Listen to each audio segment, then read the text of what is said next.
Hey everyone, welcome back to FPL Fran. Today's video is going to be a video on the Game Week 3 preview. We'll be looking at some of the key transfer targets for different price points, discussing what you can do, especially since this is a window where a lot of people have 2 free transfers.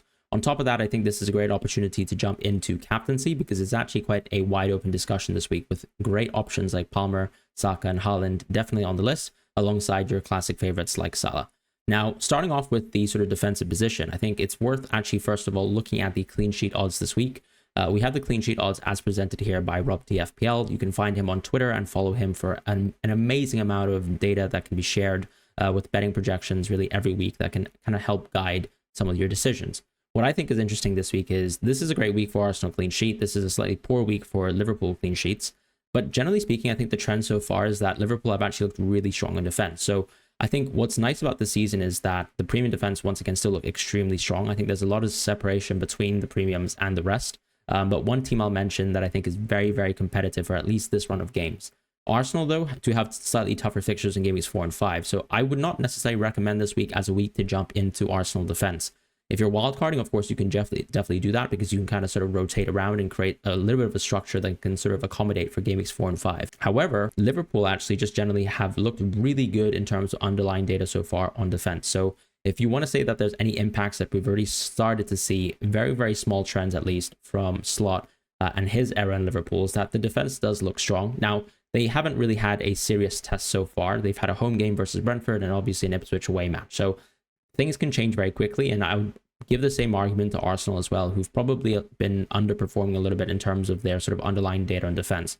What we can still expect is what I like this season is that Robertson looks like a fantastic pick to rival some of the other 6.0s within Arsenal and Man City. So that's just a general macro discussion on defense. And I feel like if you're looking at holding or trying to buy a defender, I'd probably not look at a premium defender this week as a transfer. Instead, where I would sort of be housing my transfers would definitely be an Aston Villa defense. You can see that they're very competitive against even the likes of Arsenal, who actually have an amazing home match. Not amazing necessarily in the sense that they're facing off what looks like a very strong team in Brighton, but just for the quality of Arsenal defense, in of itself. So Aston Villa actually being away from home and actually still having relatively high clean sheet odds already shows that I think there are some genuine sort of positives in terms of what we've seen from Aston Villa so far, particularly the Onana and Tielemans pivot. I actually am really enjoying the performances. I think they were very solid versus Arsenal up until I would say the second half, where they gave away a lot more chances. But that's to be expected because it's an Arsenal match. So what I like about Aston Villa defense is when you look at the fixtures for Aston Villa between game weeks 3 and 10, ultimately they're just incredible. Another great piece of news that some managers can actually take benefit from is if they haven't wildcarded yet, Gertruida, who was actually the main right back prospect signing for Aston Villa to sort of replace someone like Matty Cash, I think in the future, has actually signed with Leipzig. So that actually means you have someone like Nedoškovic who's actually going to be playing for the next month while Cash is injured. And I think he's a great punt for anyone who's actually looking to wildcard in the short term, because hopefully you'll be getting 3-4 starts from him, and that's more than enough value, more value that you can ever get from any other 4.0 defender. So if you're someone who, let's say, owns Kwanzaa, owns Mikolenko, you might want to switch off of some of these players, and you want to actually find some value in a serious defender who's actually at a price below that, as opposed to sort of being restricted from the 4.5s, he probably is your man. However, of course, there's more value necessary, just generally speaking, in owning a nailed option in Kwanzaa and Pau Torres. I think these two players, alongside Emi Martinez, are the sort of go-to defender and goalkeeping picks for this week. I can't really see any of these players really being benched in the short term. Yes, of course, Diego Carlos is still at the club, but it's more than likely that I see Diego Carlos playing if anyone is injured, or if there's a situation where, let's say, you're seeing Concept right back, which I think is a little bit unlikely because of what Emery has already said during the season, where he's said that he's wanted to show a preference to natural fullbacks. And obviously the natural fullback of the club is the Serbian right back that we just discussed previously. So that's sort of the defensive transfers. In the midfield, I think it's a little bit of a separation between the premium midfield targets and the sort of budget midfield targets. There's also the tier, which is basically Mbeumo and Eze, or even someone like Jota. What I think is interesting is that Mbeumo was an amazing transfer pick this week if you actually have some money in the bank and you have already wanted to move away from someone like Nkunku. What's nice about Mbeumo is that he has a great fixture in Game Week 3, a home fixture, which is just absolutely elite versus a promoted team. However, Game Weeks 4 and 5 are poor for Mbeumo. So what I would say about Mbeumo and even Eze is that, generally speaking, I think Eze's fixtures are actually very, very relatively solid for the next few weeks. Whereas with Mbeumo, I think the true fixture run starts from Game Week 6. But you can arguably actually insert him into your team in Game Week 3 if you have the opportunity to rotate your team a little bit in Game Weeks 4 and 5. Now, this does require 8 attackers, so it's quite a tricky thing to do. I would also say the same logic applies to someone like Morgan Gibbs-White, where the fixture is amazing on Game Week 3, but then 4 and 5 are also quite poor for a team like Nottingham Forest, where they play Liverpool and Brighton back-to-back. So that's sort of my thoughts in terms of that sort of Mbumo Eze tier. I think there's absolutely no reason to be selling someone like Eze. I myself will be holding Eze, and that's not simply because I have no free transfers left. If I didn't have any free transfers left, or rather, if I had actually 1 or 2 free transfers, I would not be transferring Eze. I'd probably be considering to transfer Bruno, but we'll discuss that in a moment. But someone like Eze, I feel like, is still in the position and has all the tools to be a fantastic FPL asset. When you look at the underlying data so far, it's not too dissimilar from the great data that he had last season. And I think a lot of people are overblowing the Olise impact of things right now. I'm still very confident as a pick, and whilst you might argue that Crystal Palace have generally looked poor so far, and I'd probably agree with you, the reality is that players do not often get so directly impacted when one key player leaves. I think a little bit of that is overblown. I think if you want to cast your mind back to Maddison last season when he got injured for Spurs, we actually had really good runs of games for players like Son and players like Richarlison, and particularly even when, let's say, there wasn't necessarily a sort of direct replacement for Maddison outside of, let's say, Kulusevski, who's obviously a very different type of player and much less creative. So that's just a key point that I'd like to make. I think I'm still very confident in someone like Eze, and particularly also Mbumo, but you probably might have to, within your team structure, choose between one of the two of them as an interesting transfer. Now, in terms of the primary sort of premium targets, I do think that Palmer is absolutely the best option of choice. A lot of people have been asking me, whether they should go from Son to Palmer, whether they should go from Saka to Palmer.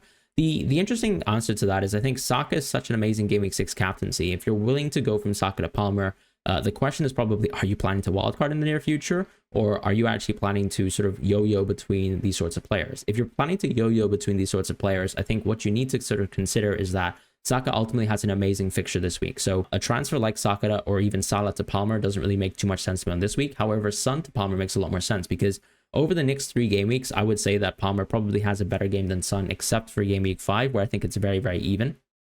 And that's what makes Palmer more interesting, because he's a captaincy option this week. He has a much better fixture in the next week. And of course, Game Week 5 is a little bit middling compared to Son. Son's probably a better captaincy option there, but you do have 2 great weeks of delta. Now, with Son and Palmer, or with Saka and Palmer, rather, you have basically what is a close fixture, I would say, on this game week. So there isn't really enough of a delta, I would say, in terms of the value between moving between these 2 players to actually warrant a transfer. Now, if you're moving from someone like Bruno Fernandes and you have 2 free transfers and you're going to Palmer, now that's just an immediate, easy option to do. I think Palmer's just generally has a great run of games, and there's no reason to not make that move if you have the opportunity to do so. So that's sort of how I feel about the premium midfielders. Now, quickly signing off with the sort of budget midfielders. It's about players like Smith Rowe. It's about players like Minte, Semenyo, these sorts of players. What I feel like is the case is Rodgers is still the absolute best pick to go for, and that's because of what we discussed previously with the Aston Villa sort of run of games. From game weeks 3 to 10, Rodgers has a great run of games. I think he's very clearly a just massive part of this team, and there is already a set role for him early doors. Now, we've seen Emery tactically change the team. But as I said, the pivot of, let's say, Onana and Tielemans, and actually Rodgers effectively playing almost like a second striker role for the team, arguably a 10 role for the team, just looks really good. He's had 2 90-minute games so far. We're still seeing very, very consistent Bailey substitution. So I just think that if you're considering players to the 6.x price point, and you actually want someone who's going to consistently play games, I do think Rodgers is going to give you that value, even though Aston Villa are, of course, included in the Champions League and will have to rotate a little bit, which means that Rodgers and his minutes will probably be impacted the same way, let's say, Watkins might lose minutes this season too. And we've seen that already so far. So for me, Rodgers is still the standout pick. Now, for players like Smith Rowe, I think that you have missed arguably his best game in the overall run within Leicester at home. However, it's still a good time to sort of invest into Smith Rowe. But I probably wouldn't like actually spending too much money within my FPL team in other positions outside of the midfield. So if you own someone like Rodgers, I probably wouldn't go for Rodgers plus Smith Rowe plus Semenyo, or Rodgers plus Semenyo. So I would generally prefer having assets that are at the price point of Jota, at the price point of Eze, at the price point of Mbumo, and only having one budget midfielder in the team. That's just generally how I feel like the landscape is right now, because I don't think there are too many strong forwards right now to really warrant spending more of the money within the forward line. So if you're someone who, let's say, started the game with Solanke and Isak, I think it makes more sense to actually downgrade within the forward positions and to upgrade within the midfield, where I think there's always more value there compared to, let's say, spending most of your actual FPL budget within the forwards. That's not to say that I don't like Smith Rowe, or not to say that I don't like players like Minte, but it's just a point in terms of squad construction and team structure in FPL. So those are sort of my thoughts. I think if you can go for someone like Minte as well, it's the reverse logic of, let's say, Mbumo, or actually the logic for, let's say, going for a Liverpool midfielder, right? Ultimately, you can sort of understand that game week 3 is quite a tough game. You probably don't think you can get too much value from it. But then obviously game weeks 4 and 5 look really good for Minte as long as he starts. But that's also a little bit of a big if, because we might see that someone like Adingra is playing incredibly well. He might be able to challenge for minutes as well. There's also a lot more depth at Brighton at present.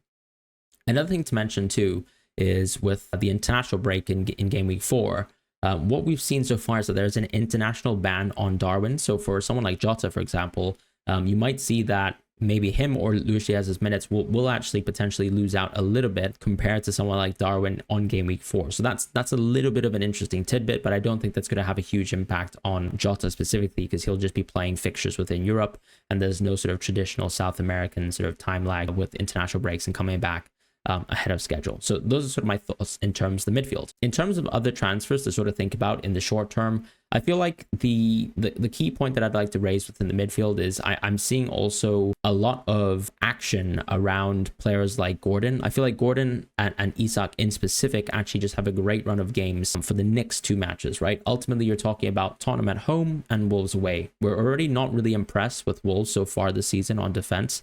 And Tottenham, I would still say, for a home game, for the quality of team or team that Newcastle is, particularly at home, I just can't see the reason to necessarily be so cold on a team like Newcastle. Yes, of course, they've been very unimpressive so far, particularly Isak, who hasn't really shown enough data. But you have a history. You have been able to see these players play before. I really wouldn't be that cold on players like Isak and Gordon, and I don't necessarily see them as transfers out.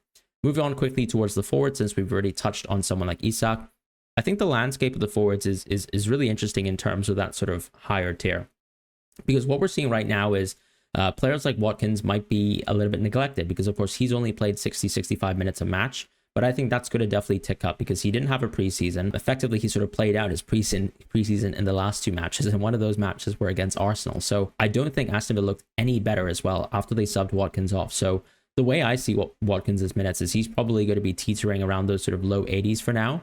Which is actually very, very strong, because as I said, the run of games for game weeks 3 to 10 are amazing. And if you have money in the bank from, let's say, someone like Solanke or Isak, and you're able to push up there, I'd probably consider it if I owned Solanke, but I definitely wouldn't consider it if I owned Isak, just because I think the fixtures are just about equivalent, right? Newcastle just have an amazing fixture here versus Tottenham at home.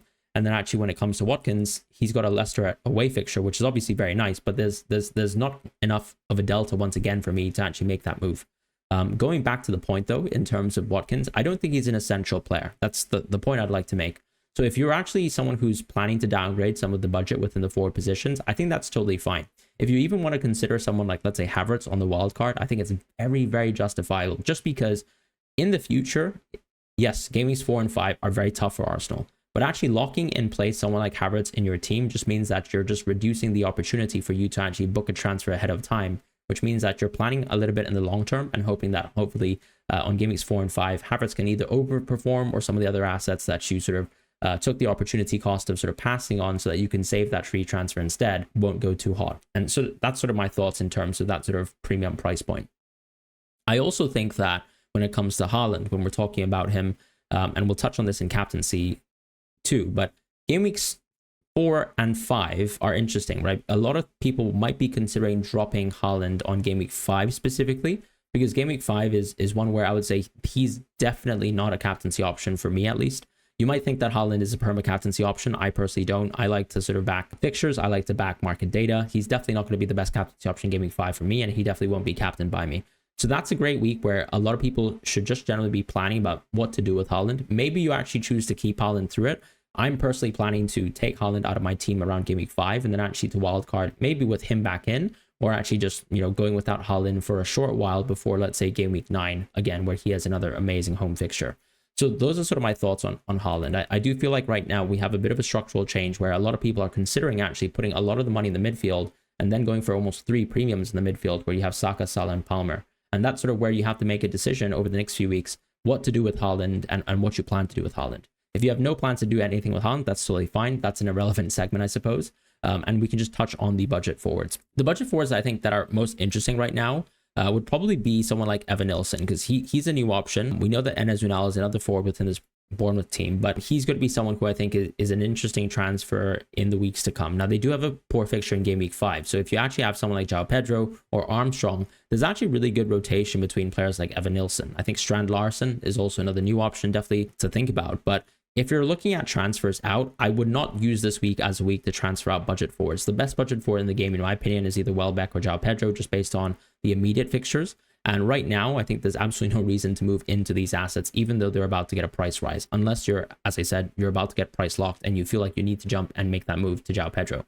So with João Pedro, the issue with him, as I said, is game week 3 is a tough week, so you can probably wait until game week 4 to really make that move on João Pedro. So if you actually have someone like Muniz and you're not happy with him, if you have someone like Chris Wood, see the fixture out in game week 3 at least, roll that transfer in a sense, and then actually make the move towards someone like João Pedro, who I think is standalone the clear best option within the game on game week 4 instead. You don't need to necessarily jump the gun on this transfer unless, once again, you are completely priced out from João Pedro. So those are sort of my thoughts in terms of the game week 3 preview, in terms of all the transfers.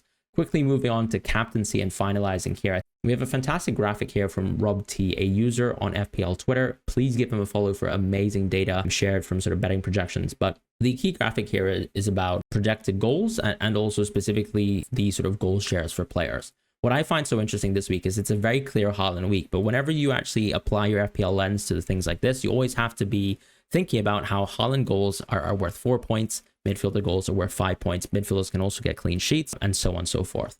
What's nice about Haaland, of course, is that there's a gigantic gulf. So actually, I do think he is just about clear as the captaincy option for this week. However, another key point to mention is for players like Salah, for Palmer, for Saka, they have really high assist odds that you can't actually see here.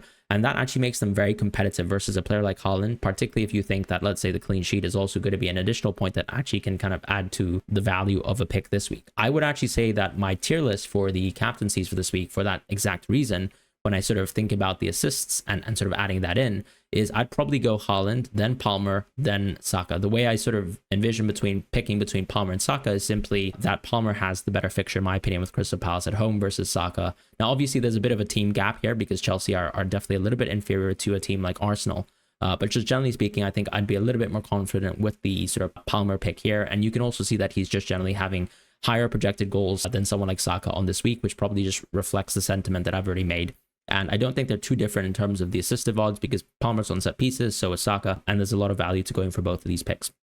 So definitely my captaincy list is going to be Haaland, Palmer, Saka, and then Salah actually falling close behind. If you really want to go rogue, I do think that Mbumo and Isak are two interesting options to consider, but I'd probably pass up on them simply because you're going to have better options. And there's no reason to sort of differentiate yourself that much with captaincy early on in the game because we're not going to touch into game theory just yet. But that's it for the Game Week 3 preview. Thank you guys so much for watching. I hope you guys enjoyed the content and please do like and subscribe. I also run a FPL podcast as well called FPL Script, which actually looks a little bit more into the analytics side of things within FPL. So if you're interested in that sort of type of content, have a look at the link in description as well and give that a subscribe and have a look at our sort of long form podcast.